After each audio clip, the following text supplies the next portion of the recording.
Aujourd'hui, avec la crise sanitaire, c'est vrai qu'on a été contraint d'accélérer sur cette forme de travail avec des entreprises qui ont mis des salariés en travail à distance en mode dégradé, avec un certain nombre de jours de travail à la maison, mais dans une organisation complètement désordonnée, et des entreprises qui ont vraiment pris du recul sur cette nouvelle organisation du travail, car elles utilisaient déjà ce mode de fonctionnement avant crise.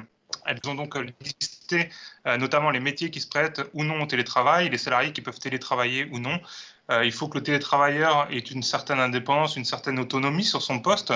On ne peut pas mettre des débutants sur un métier en télétravail.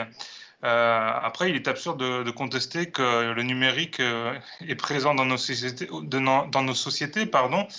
Il est bien là, par contre, il est porteur de risques, on l'a dit, hein, l'affaiblissement du collectif, l'isolement des télétravailleurs qui commence à se produire, l'exclusion de certains télétravailleurs, et il faut qu'on réfléchisse à tout ça.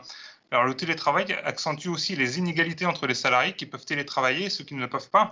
Le télétravail, c'est devenu un marqueur sociétal, hein, avec certains sont fiers de dire mon mari télétravaille, ma femme télétravaille. Il accentue les inégalités aussi pour ceux qui peuvent télétravailler de leur maison avec une piscine, un grand bureau équipé, et ceux qui sont dans des petits studios parisiens avec des voisins qui font du bruit, par exemple. Alors après, évidemment, le télétravail, c'est bien pour l'écologie, c'est bien pour le porte-monnaie parce qu'on fait des économies sur les frais de transport, pour l'équilibre entre la vie professionnelle et la vie familiale.